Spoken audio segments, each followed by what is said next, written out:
Welcome to புஷ்பாவின் மாடித் தோட்டம்.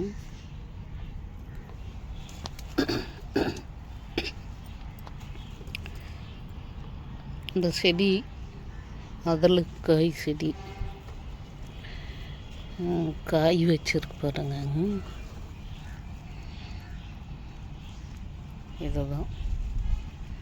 இதுதான் அதலக்காய் அப்படின்னு இங்கே மெட்ராஸில் சொல்கிறாங்க. ஆனால் ஊர்லெலாம் அதலக்காய்ங்கிறது வேறு. குண்டா பெரிசா பாகக்காய் மாதிரி அதுக்குள்ளே வெள்ளரி பாகல் அந்த மாதிரி அந்த விதை இருக்கும். ஆனால் இங்கே இருக்கிறவங்க இதை தான் அதலக்காயின்னு சொல்கிறாங்க. இதுக்கும் பயங்கர பூச்சி வருது, சுருட்டல் வருது, ஏகப்பட்ட பூ வைக்கிது. அவ்வளோ ஈஸியெல்லாம் வளர்ச்சி கிடையாது. இது ரொம்ப நாள் ஆச்சு என்கிட்ட செடியாக உருவாகிறதுக்கு. எவ்வளோ பூக்கள், எவ்வளோ பிஞ்சு வச்சுருக்கு பாருங்க. இன்னும் இந்த சைடெல்லாம் இருக்குது, இந்த சைடெல்லாம் இருக்குது. வெறும் பூ தான் இங்கே பாருங்க. மொத்தம் பூ பிஞ்சு இது தான் வைக்கிது. காய் இன்னும் பெருசாகணும். அதனுடைய வேர் பகுதி பாருங்கள், விதையிலிருந்து போட்டு இப்போ இதுக்கு அடியில் ஒரு கிழங்கு இருக்குமா. அந்த கிழங்கு இந்த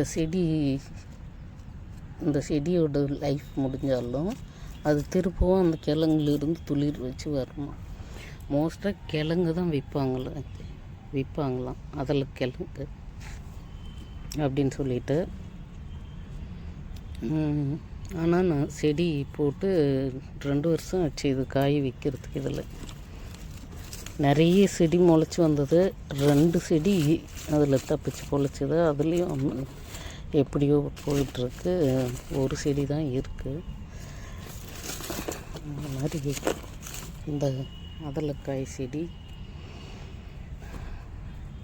இன்னும் அதிகப்படியாக கிடைக்கல. சும்மா குட்டியாக 4 காய் 5 காய் அந்த மாதிரி கிடைக்கிது. அது வேறு எதுலேயும் போட்டுடுறேன் சமையல். அதனால் இதனுடைய தனிப்பட்ட டேஸ்ட்டு இன்னும் எனக்கு தெரியல எப்படி இருக்குன்ட்டு. இது தனியாக சமைக்கிற அளவுக்கு இன்னும் காய் கிடைக்கல எனக்கு. இது மாதிரி இன்னும் 4-5 செடி இருந்துச்சுன்னா கிடைக்குமா இன்னும் தெரியல. ரொம்ப லேட் ஆகுது விதையிலிருந்து வளர்ந்து அது காய் வைக்கிறதுக்கு. இதுவே இப்போ இதுக்குள்ளே கிழங்கு உற்பத்தி ஆகிருக்கும். இப்போ அந்த கிழங்கு உற்பத்தி ஆன பின்னாடி தான் இது காயே வைக்க ஆரம்பிச்சிருக்குன்னு நினைக்கிறேன். அதுக்கு தான் இதில் உள்ள கிழங்கை வாங்கி நடவு பண்ணுறாங்க. கிழங்கு தான் விற்பனை பண்ணுறாங்க. அதுக்கு ரீசன் அதுவாக தான் இருக்குன்னு நினைக்கிறேன். இது மாதிரி இன்னும் 5-6 மடங்கு பெருசாக இருக்குது. ஒரே ஒரு முறை ஆர்கானிக் ஸ்டோரில் பார்த்தேன் நான். ஒன்றும் சாதாரணமாக இது காய்ங்க விற்பனைக்கும் வர்றதில்லை. ஒரே ஒரு முறை பார்த்தேன். அங்கேருந்து எடுத்துகிட்டு வந்த விதை தான் அந்த விதை.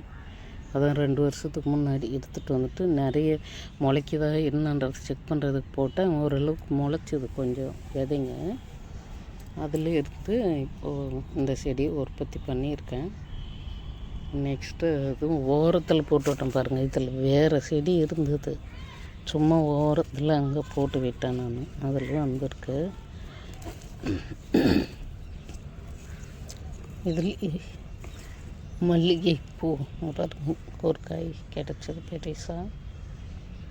இது முத்திடுச்சு. ஆனால் குட்டியிலே இருக்கு பாருங்க, விதை தெரியுது பாருங்கள். குட்டியாக இருக்கா, ஆனால் முத்திடுச்சு.